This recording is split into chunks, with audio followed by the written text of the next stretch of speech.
Thanks, buddy. My name's Chris Hemke, and I'm an alcoholic. I'm sober today by the grace of God and the 12 steps of Alcoholics Anonymous. And because of that, it's been 8,125 days since I had to take a drink, one day at a time.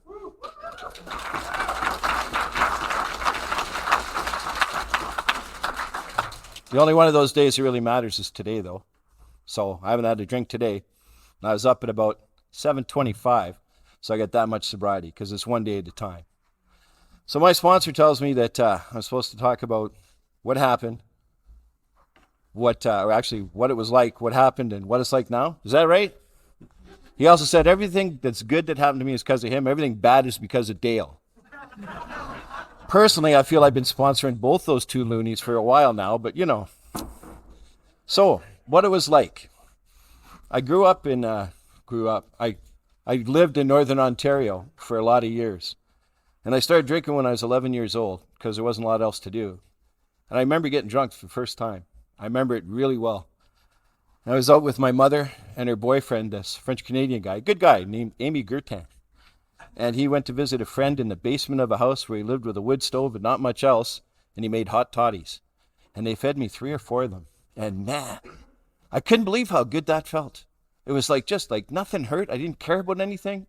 I remember sitting at the Kresge's lunch counter laughing and giggling, and I was all red in the face. My mother's laughing because I'm drunk, and she said that. He's drunk, look at that. He's having a great time, and I was. And I remember thinking that all these adults are idiots. Because why don't they do this all the time? Because that's all I wanted to do from then on, is I wanted to drink. And it was hard to get alcohol at the age of 11 or 12. So I took to stealing it whenever I could. And I don't know, I never really got drunk much after that because I couldn't get enough of it to get drunk. But I remember when I was about 12 or 13, I ended up at a school dance, and a buddy of mine got a Mickey awry. And he had a couple drinks and got sick, and my other friend got sick, and I got about a third, maybe even half of that Mickey and me, and man, oh man.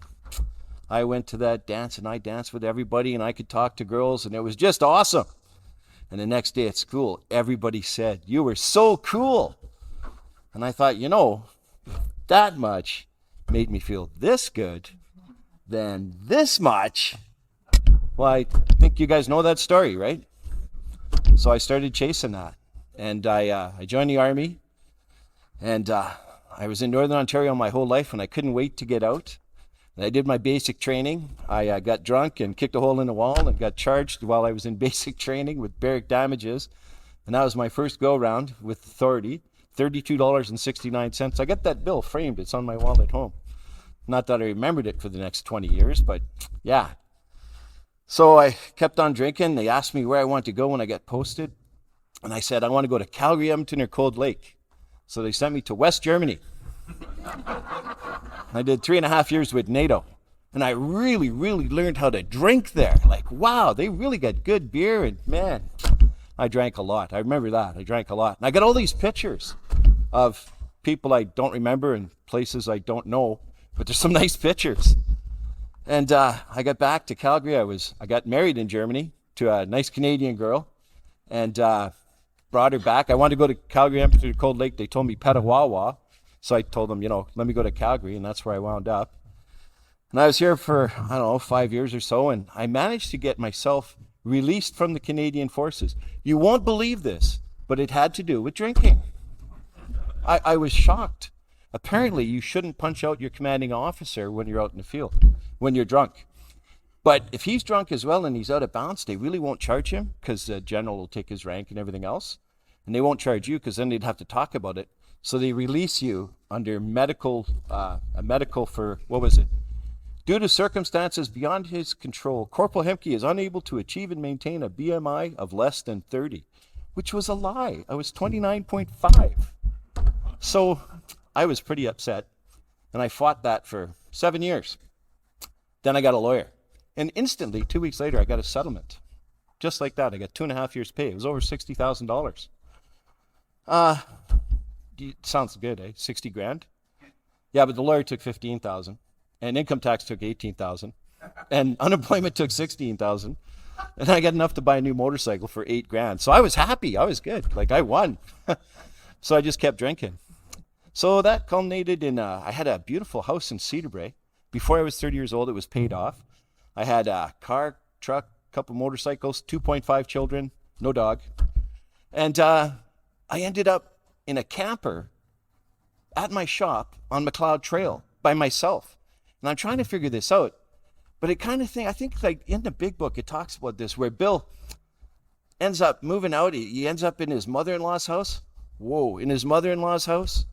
And then he loses his job because of a fight, and the bank forecloses, the mother-in-law dies, everybody's sick. Nevertheless, he still thought he had things under control. Well, so did I. I had the camper.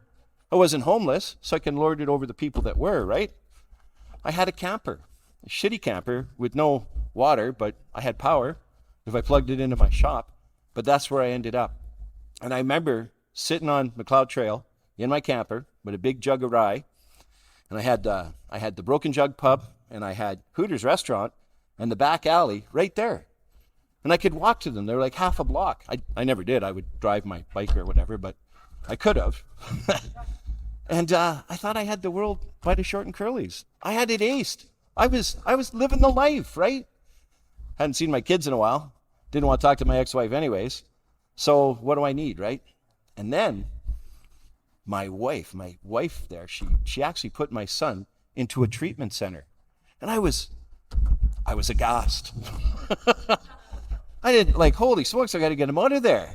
My poor son, he doesn't need to be there. Hope he's not talking about me. So I had to get him out of there. And I remember I tried talking to the cops, and I talked to a real estate lawyer, and I talked to everybody who would talk to me. And I was sitting across Glenmore Trail, spying it out with the glasses, planning how to do this. I was in the military. I had a team assembled of a couple of his buddies. We were going to bust him out of this place. And then I got a hold of a guy who apparently was in AA, and he used to be running an adult treatment center. And he suggested something that really appealed to me. He said, well, do you really think that your son has a problem? Are you absolutely convinced he doesn't? And I'm the kind of guy that will take the other side of any argument. Just ask me. And I said, well, it's possible, but it's so highly unlikely, right? So he said, well, why don't you go in there and just lie to them and tell them whatever they want to hear? And I thought, yeah, of course. Why didn't I think of that? Brilliant. So that's what I did. So I went in there and I got to see my son. And I remember going in there, and it was his birthday, and he was 16. And I looked at him, and it was like nothing looking back at me. And he didn't say, Dad, get me out of here. Dad, I shouldn't be here. It was like he was broken, and I could see it. So I decided, as a good dad, I'm going to quit drinking to show my son a real good example. And I started going to this treatment center because they wanted the parents there 2 nights a week, and they had some kind of psychobagable crap, and I think it was called Al-Anon or something. And okay, whatever. I sat there and geez, I get out there like 10 or 11 or 12, and it's like, whew, I still make last call. So I quit drinking. I quit smoking dope. I quit all of it. And things got worse. Things got a lot worse. My life got worse. It was like stark raving sober. So things came to a head, and I was about to lose it. And I decided that maybe, just maybe, I might have a problem. I seem to remember explaining that to Lawrence there, my sponsor. He wasn't my sponsor at the time.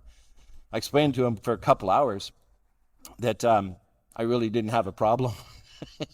And he said, it's not really about that. It's about how it affects your life. So I tried to explain it to another guy named Randy. And Randy just kind of said, well, it's about how it affects your life. And I said, I made that noise. I'm sure you guys know that noise. The noise that an alcoholic makes when they have an epiphany, a moment of clarity. We actually get it. We understand. It just all comes together, and you make that noise. Huh.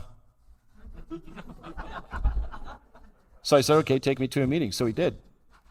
And, of course, being a grandiose alcoholic, I ended up, it's kind of funny, but to keep it short, I'll just say that I chaired that first meeting. Which was amusing, but that's how I went to my first meeting. So I started going to meetings. I was also going to Al-Anon, and I really liked Al-Anon because, you could still drink.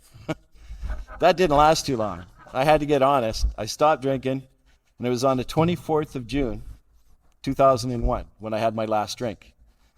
But it took a couple weeks or maybe even a month or two before I actually got into the program. And when I got in, my sponsor, Lawrence, was working with me and trying to stay ahead of me in these steps. And we're both going at it. We got into a big book study and we're starting to learn about this stuff. And I got to step 3 and I was having some issues because step 2 was, do you believe in God? Well, yeah, but he hates me. So I just hate him back. I don't recommend that method. It wasn't working for me, but So I was on a bike trip down south, down across the border. And I was coming back and I'm struggling with this whole step 3 and step 2 and kind of getting it all messed up. And I managed to smoke a deer at 60 miles an hour on my bike without wearing a helmet. And I killed the deer with my face. That's why I look like this. I know, quite handsome still. But I remember laying there on the ground thinking, oh man, this is going to hurt when I get up.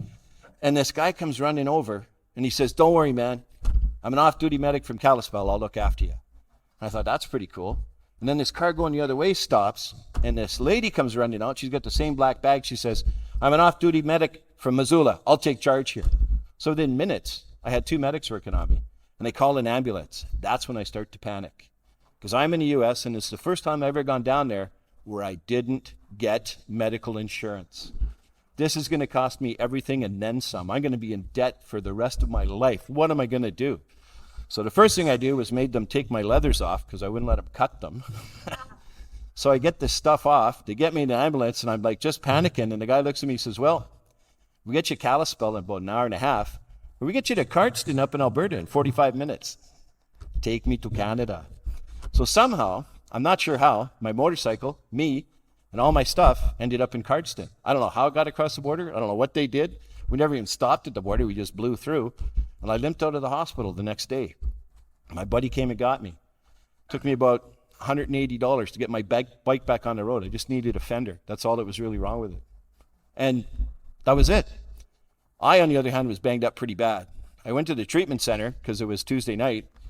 And I walked in there with a stick. My face is swollen out to here. I can't wear my glasses. You can't see my ear. My eye is swollen shut, and I'm a bloody mess. And it took about 2 nurses 2 hours to dress my wounds every morning because I was wearing full leathers, but I didn't have my liner in, and the zipper took me from here to here.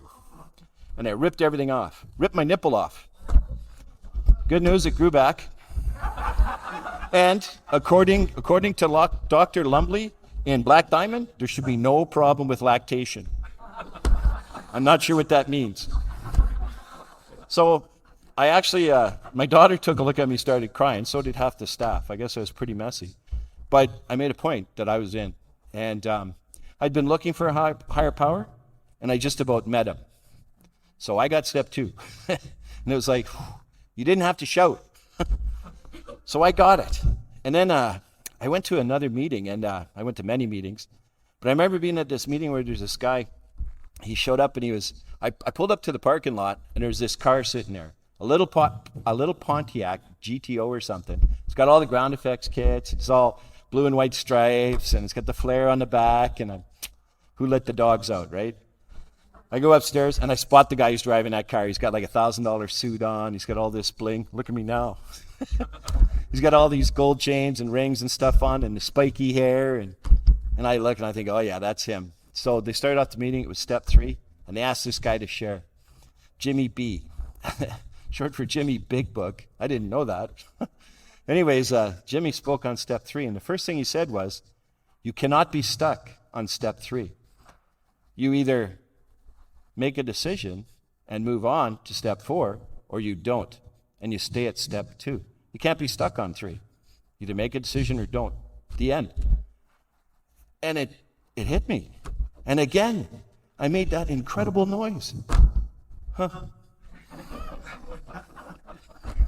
So yeah, I went to my sponsor. He said, yeah, good, let's go, step 4. And I'm thinking, yeah, right away. I just gotta figure out where I'm gonna do it and who I'm gonna do it with. And he suggested step 4 and 5, I should go to Mount St. Francis, because that's where everybody from Calgary was going then. Everybody was going to Mount St. Francis and doing it with a priest, or whether they fell asleep or not, etc. So I said, okay.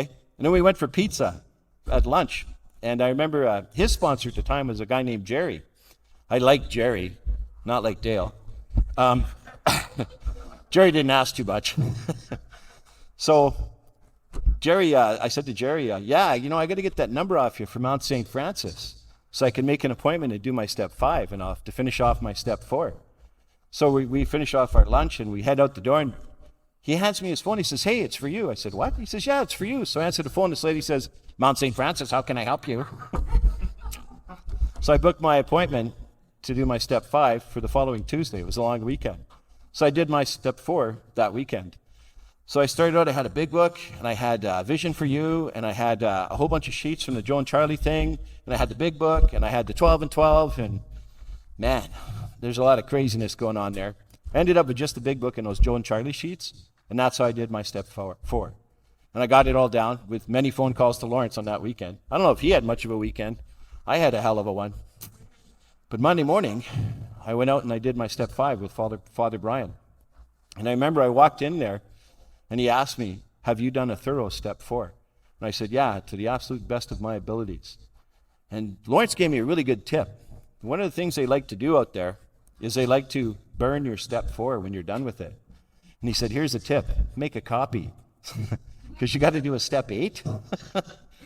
So I remember at about 1 o'clock in the morning on Sunday morning, very early, or Monday morning, I guess, I was at a Kinko's on McLeod Trail trying to use the self-service machine, fending off this young lady who wanted to help me. Please step back. Yeah, nobody was going to see that but me. So anyways, I went out there and I did my step 5. And I remember when I was done, I just can't believe how I felt after letting all that crap go that I'd been dragging around for 38 years. I drank for 28 years. I was actually 39 years old when I did my step 5. And it was unbelievable. And I swear, I got in my car and I drove up the little hill and halfway back to Calgary before I started it. It was just levitating. Unbelievable. I understand when people talk about a pink cloud because I was on one. And I remember Father Brian was very, he said, you should actually do your step 6, 7, 8, and get on the 9 right away, which I took to mean 3 weeks. So that cloud felt so good. I was good. I don't think I needed the rest of the steps. Turns out I did. So yeah, I got on to the rest of it. I had that list already, right? 6 and 7, I had to become willing. That was a little more difficult because every time I thought about doing amends with my ex-wife, I became unwilling. That was a tough one. And I'm hearing stuff like, don't tell her you're sorry. You're wrong. Tell her you're wrong. Just kill me. Anyways, I ended up getting them done. I got into that. I did what I was supposed to do, what I had to do. And the best thing about my sponsor is that he never told me what to do, although I continually asked him, what do I do? He never told me what to do, which is good, because when somebody tells me what to do, right, I'm not doing that. I'm going to do the opposite, because unfortunately, I'm a bit of an ass. So he just told me what he did. So I had to do what he did just to prove him wrong. 20 years later, I'm still trying to prove him wrong. We have a deal, though. If I can find a good enough reason to go out drinking, not only will he buy the first round, he'll go with me. So I've been coming to these meetings all these years, and I've been listening to you people, and it's starting to piss me off. I hear people say things like, my daughter went to Honolulu, and she got carried away by a tidal wave, so I thought I better go to a meeting. My house burned down and killed my children, so I thought I better go to a meeting.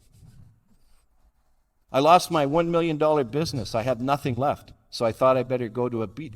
Jesus, will nothing drive you to drink? Because I really thought I would like to go out drinking. But I kept coming to these meetings and working these steps and got into big book studies and then more big book studies and more meetings. And we started doing big book studies. And then I remember one of my sponsees, because I ended up sponsoring people, he said we should do a big book study. So I'm doing a big book study on Tuesday with Glenn. I'm doing another one on Thursdays with Lawrence. And Lawrence is helping out with Glenn on Tuesday, and Glenn is helping out with Lawrence on Thursday, and I'm doing both of them. So we did a lot of big book studies. But it really helped me stay sober. It really helped me stay in touch with the book. Because on my own, I don't know shit. All I know is the big book. And that's what works. That's the program. So I study that book.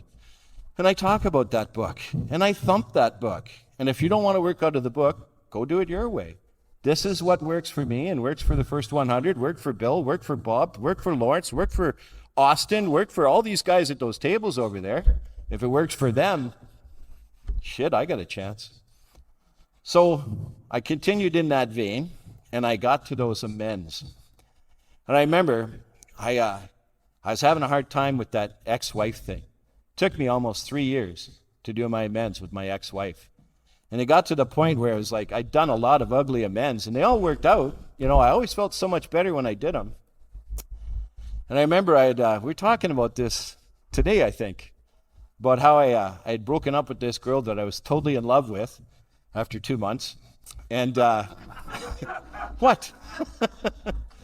And I rode out to Black Diamond to see Cal, crying. That's why bikers wear dark glasses. And I got out there and we talked for a while, and I got on my bike and I'm coming back into town. And I thought, man, I feel like crap. I feel so crappy. I cannot feel worse. I should do amends with my ex-wife right now. I can't feel any worse. What the hell? So I went to her house and I banged on the door, my old house, that I had paid for before I was 30 years old. Nice little house in Cedar Brae there. And way better than the camper. And she opens the door and she looks at me and says, what do you want? So well, I'd like to talk to you for a couple minutes. She says, well, you should have made an appointment. I said, okay, I'll leave you alone. I'll give you a call and I'll make an appointment. I'll come back. She says, well, you're here now. Come in. So I went in and I stood in her living room. And I did my amends right there. And I told her I was a lousy husband and a terrible father. And I wasn't a team player. And I didn't treat her right. And I was wrong to do those things. And I was absolutely wrong. And she says, well, you got a lot of nerve to come here and say those things to me. Now get out. So I got out. And I couldn't believe it. It was like, that's it. And yeah, that was it. So I went down the end of the step that I built. And I sat on my bike and I lit a cigar and I'm sitting there. And my daughter comes up. And she says, how you doing, Dad? And I said, you know, I'm doing really good. And I really was. Because I didn't have that hanging over me anymore. It was gone. That weight was lifted. I no longer owed my wife, my ex-wife, anything. And it was like, yeah, that's it. And it still boggles my mind why I wait to do these things. And then I think, yeah, because you're a stubborn idiot. That's also an alcoholic. Oh, yeah, right. So I guess whenever we look at things, we usually say, like at the 12 steps, wow, look at that. There's got to be a much more difficult way to do these. That's too simple. Yeah, we got to make it more complicated. But it's not. It's not easy, but it's simple. So I did my amends with my ex-wife, and that was the big one. And at that point, I had 10, 11, 12, and I'd been doing step 10 on a very regular basis. Continued, right? Day in, day out, hour by hour, day by day, doing step 10, which is 4, 5, 6, 7, 8, 9. And that kept me sober. But my life started getting better at this point because I started to enlarge my spiritual life through 10, 11, and 12. Some people say they're the maintenance step. Well, I was a mechanic for most of my life, and I don't want to maintain. I want to grow. And I like the growth steps because I need to enlarge my spirituality or I'm going to go back out drinking. I can't stay where I am. I got to keep moving forward. And that's what 10, 11, and 12 are about. So that's what I continued to do. And I started watching these guys that I'm hanging out with that got 10, 20, 30, 40 years. And I watch what they're doing, and I'm trying to think, how come I'm not like that? And I'll give you an example. I was dating this girl, and she said, she came down in the elevator with this guy. Poof, I'm suspicious. And he was talking about how he was staying in the building, and he was looking after his friend of the family that he calls his aunt, but it's not really his aunt because she's in the hospital getting chemotherapy and blah, blah, blah. And she ends up the story with, I should find out what unit he's in. What? Why do you need to know what unit he's in? And she looked at me like I'm an idiot. And she says, so when his aunt comes home, I can ask her if she needs a hand with the groceries. And I never thought of that. And I thought, how come I don't know that? So I went to my buddy Helmut. He's got, what's Helmut got, 110 years? Long time. And I went to Helmut and I said, Helmut, this girl, I was dating her, and she said this guy in the elevator and blah, blah, blah, and the whole story, and it all came out, and I told him everything, and I said, why do you think she wanted to know what unit he was in? And he looks at me and he says, probably so she can ask the old lady if she needs help with her groceries. How does he know that? Why don't I know that? So I started asking guys like him and guys like Dale, well, what do you do in the morning? Well, I do some readings. Why do a reading? No, I do some readings. And they read like 5 books. And they read 3 different ones. And they read this and they read that and they meditate and they stop. And well, I get up and I say a prayer, I read something and I go to work. Well, apparently you need to do more than that. So I started doing that. They didn't tell me to do that. They just told me what they had done. So I started doing that. And I can't believe it worked, but it did. And my life started getting better again. Excuse me. So I looked into this a little further, and now I've got 3 books that I read every morning on top of the big book. And I read 4 passages out of Daily Reflections plus the daily read. I read another one called 24 Hours a Day. I read another one, an Al-Anon book. It's called Courage to Change, and that's where I start. And then I do a minimum of 5 minutes of meditation. Unless I'm really, really busy, then I do 10 minutes. Because that's what I need to do. And then I go to work. And I work till lunchtime. And I go home for lunch. I live 7 minutes from where I work. 4.5 on the bike. So I go home for lunch and I relax. And I'll usually do a reading, and then I'll turn the TV on and watch something I don't give a shit about and do nothing. And just relax. And then I go back to work, and I don't have to rip any customers' heads off.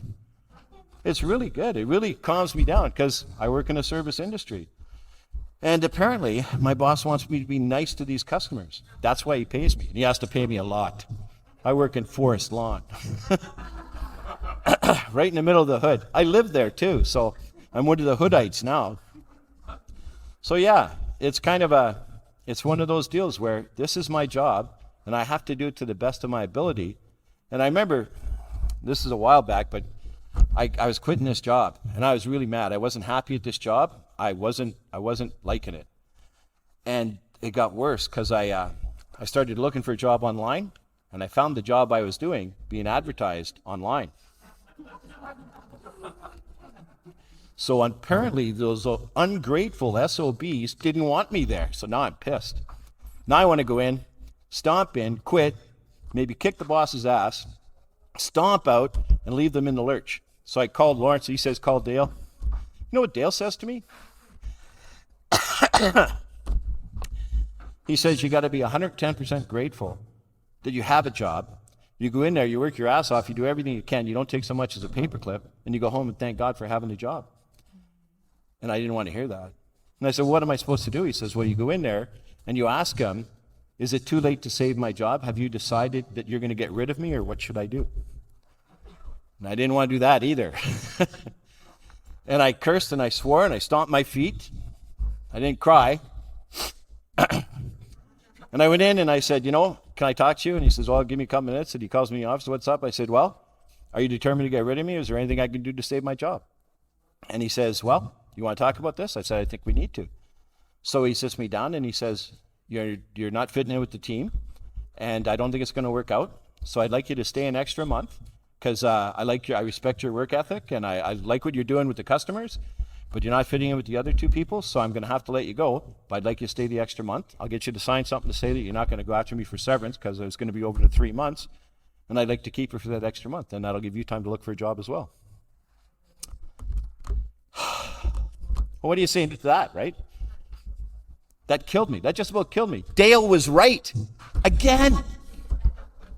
So I did that. I stayed the extra month. I signed the paperwork. He gave me a exit interview.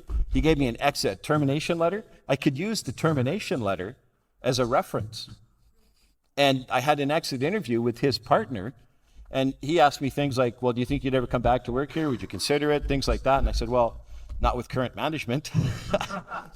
And he said, no, I understand, but thank you for that, And at the end of it, I got to say, it was the nicest, calmest, most politest way that I was ever shit-canned.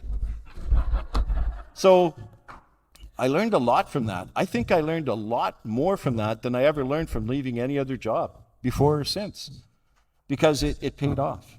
And it left me feeling good about what I did and what I didn't do.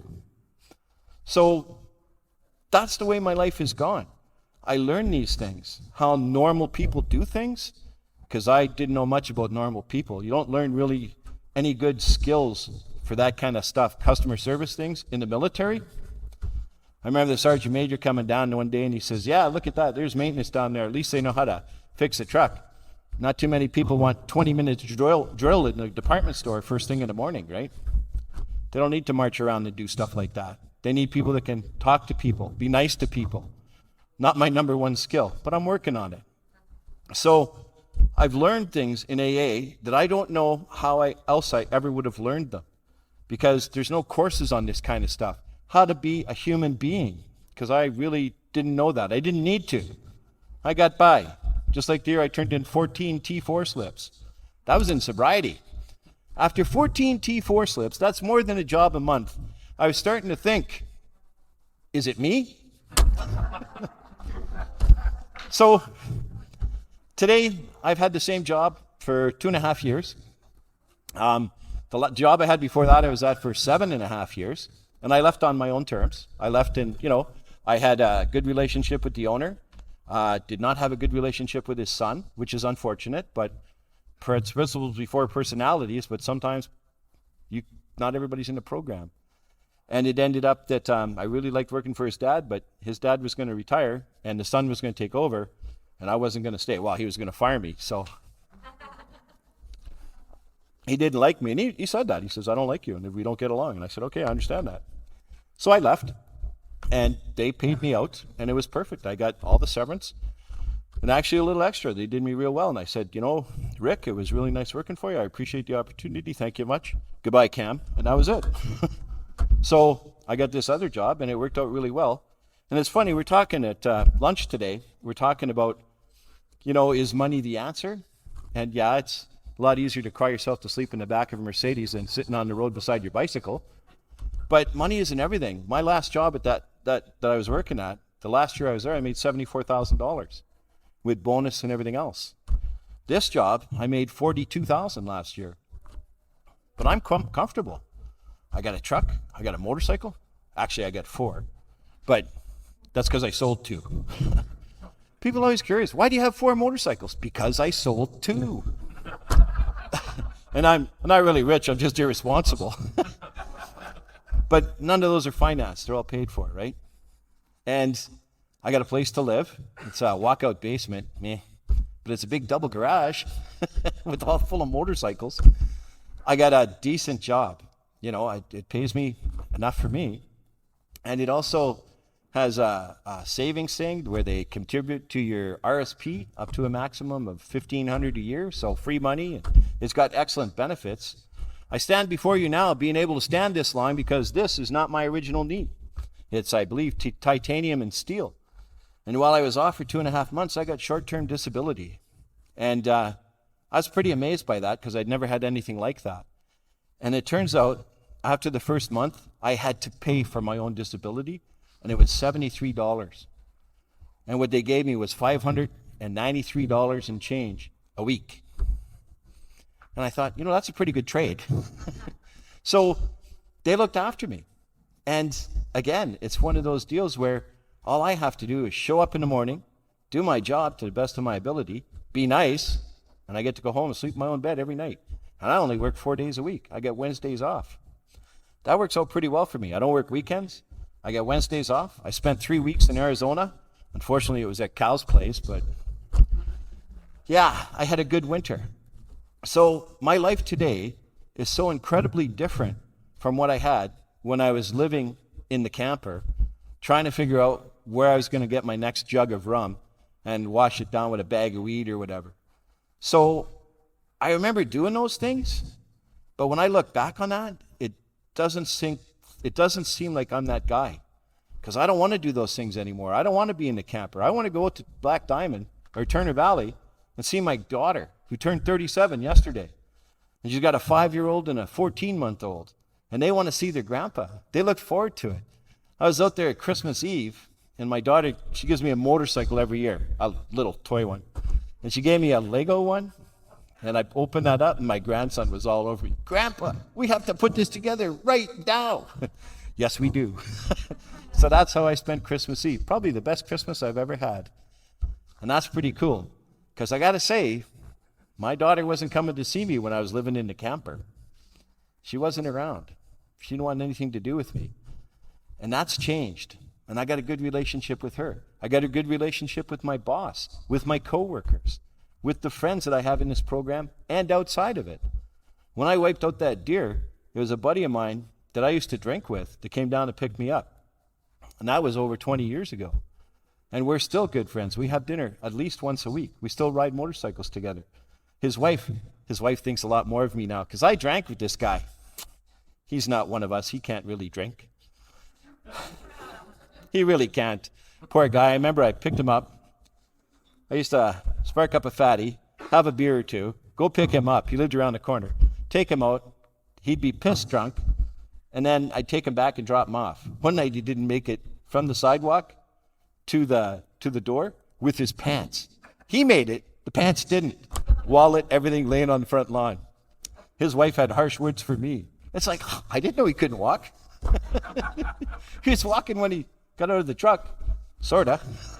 Like, Sheila really cares about me now. And that's something else. I used to think that I was a bit of a sensitive guy. And my buddy Scott, his wife Sheila, she's a sensitive person. You know why she's sensitive? Sensitive people, they do sensitive type things. She remembers my birthday and makes me a cake. She invites me for Christmas. She invites me for Thanksgiving. She's nice to me. She always asks me how I'm doing. How are the kids? How's things going? And she talks to me like a human being. I'm not like that. And I thought I was sensitive, but it turns out I'm not sensitive. I'm a touchy bastard. Who knew? Not me. But people would say things, and it would hurt me. And I didn't know how to show that, so I'd just get mad. And when I get angry, people do what I say, or they get out of my way.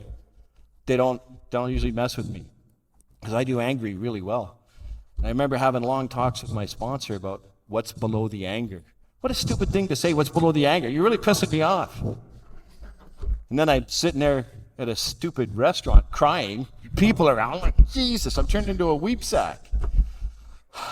But this all started when I started walking across through Sears in my leathers, carrying a helmet, and I saw this stupid wall of TVs. And there was one of them long distance commercials on. Reach out and touch someone. And I'm looking at this little girl trying to call her grandpa, and I start crying. I start leaking in Sears. And it's like, and I knew something was wrong with me, but I didn't know what. And I had to do something about it. Because I'm sitting there on McLeod Trail, looking at the traffic go by past my camper. And I got a big bottle of rum and some other stuff. And everybody's gone because I told them I was out. And I got tears running down my face, and I don't know what's wrong with me. I can't figure it out. I got a hole right in the middle of me. And I couldn't live like that. So I ended up calling Lawrence. 40 minutes later, we're both crying. And he still pisses me off. And every time we go someplace where they say, is anybody looking for a sponsor? I look at him and I put up my hand. Because when I asked him to be my sponsor, he said, yeah, I could be your temporary sponsor. I'm not looking for a temporary sponsor. He says, well, I could be your sponsor till I die. I could be your sponsor till I die. Either way, it's temporary. So I still have my temporary sponsor, 22 and a half years later. And I don't know, I'm looking for a new one.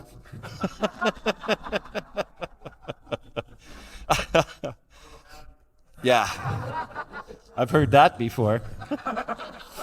The worst thing Lawrence ever did was go and get Dale as a sponsor. That's just not working out for me. Dale has stuff he wants you to do. Well, you're not my sponsor. And then like 5 minutes later, I get a call from Lawrence. Hey, what? So now I'm on the 12-step list, and I'm still doing big book studies, and I'm sponsoring guys, and actually I'm really loving it, but don't tell those clowns, right?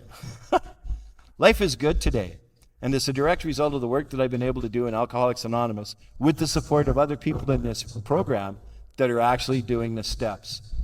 Because if you're not doing the steps, you are going to drink and you are going to die. If you think you can go it on your own, hats off to you. I don't know anybody like that that's still alive. I still haven't got that call from Mexico. Chris, we figured it out. We're getting drunk on tequila. Come on down. I haven't got that call yet. Nobody's made it. Either you do the steps or you die. You get covered up or locked up. And locked up doesn't look good either because you end up in that Pinoca place. You go down there and see the wet heads. Not great. I don't want to go that way. I want to go nice and quiet in my sleep, not screaming like the passengers in my dad's car. So for me, it's pretty simple. As long as I do this, I get to live. And I get to live a really good life. But I have to do the work. And it is work for me. None of this stuff really comes natural yet. I have to work at it. I have to think, man, do I have to go to a meeting? But then the other side of that is, well, it's ugly and miserable and dark. Would I go get a beer? Yeah, okay, I'm putting my boots on. Because no matter what, I would go out and get a drink. And I swear, like, it just seems, if we could put a quarter of the time and energy into going to meetings that we used to do into drinking, we'd be sitting here doing this in New York, right? We'd be running the New York office if we put that much effort into it. But we don't. We seem to do everything with enthusiasm except the steps. And that's the only thing we need to do is the 12 steps. And if you can get through that, everything else falls into place. Once the spiritual malady is cleared up, everything else is going to start to work. And if it works for a dumbass like me, it'll work for the smart, good-looking people in this room. And guys like Cal. So I don't know how much time I've been here, but I'm getting tired, and I'm sweaty, and I'm thirsty. And this is probably the best looking group of really sick people I've seen in a long time. So thanks for the committee getting me out here.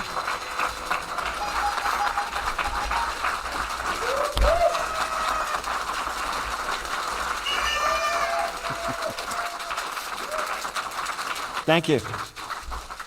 Thank you very much. I'd like to thank the committee for inviting me, and I'd especially like to thank Dale for giving them my name and number. My home group is Recovery Group in Calgary. We're on McLeod Trail South. It's on the app. You can find it out. We got Monday, 5 o'clock, Tuesday and Thursday, 7:30, Saturday morning, 9 a.m. And we got a ladies meeting at 11:30 on Saturdays. It gets about 30 ladies in there. It's a brand new room. Come on out. It's in the app. We're starting a big book study on the 3rd of October. My sponsor, Lawrence, and I. It's going to be a Joe and Charlie style big book. We're going to run about 12 weeks. And I think that's about enough out of me. I don't really know too much about AA, so I'm just going to pass instead.